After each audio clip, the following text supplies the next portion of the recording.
My racist principal tried to destroy my future. I watched Principal Tiger drag my friend out of the cafeteria by his collar because he'd overheard him saying, "Chow." 3 days suspension, Tiger spat, his eyes wild with fury.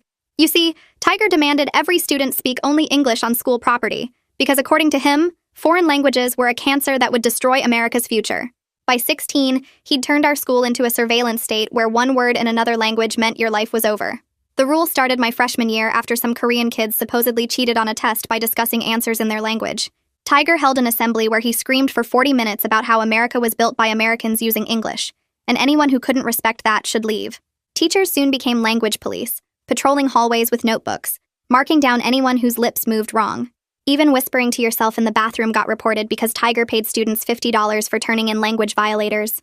Chinese was all my family spoke at home, so school became 8 hours of swallowing my real voice.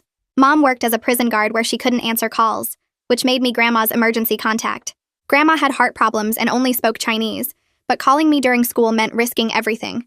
We developed a system where I'd answer with just mm-hmm and uh-huh while she talked, pretending someone English-speaking was on the other end. Tiger made the punishments worse every year. First offense was 3 days suspension plus a permanent record note that would follow you to college. Second offense meant losing any scholarships or sports eligibility. Third offense was expulsion. He installed security cameras with audio in every hallway and hired a tech kid to review footage for foreign words. Parents got banned from school property if they spoke anything but English, even in the parking lot. My friend Maria got suspended for saying "I" when she dropped her books because Tiger claimed it was Spanish. Another kid lost his valedictorian spot for humming a Vietnamese lullaby his mom used to sing.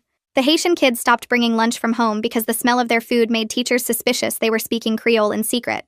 We all walked around like ghosts of ourselves, our real voices rotting inside us.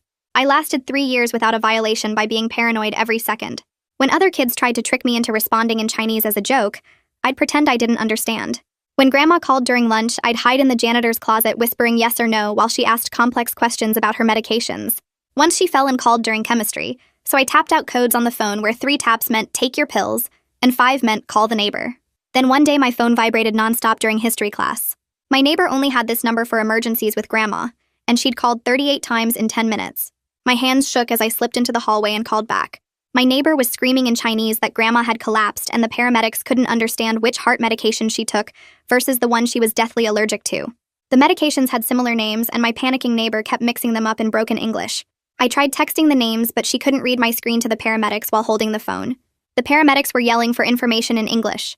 My neighbor was crying in Chinese, and Grandma was dying because no one could communicate. There was no clever workaround this time, no tapping system that would save her life. I ran down the empty hallway speaking rapid Chinese,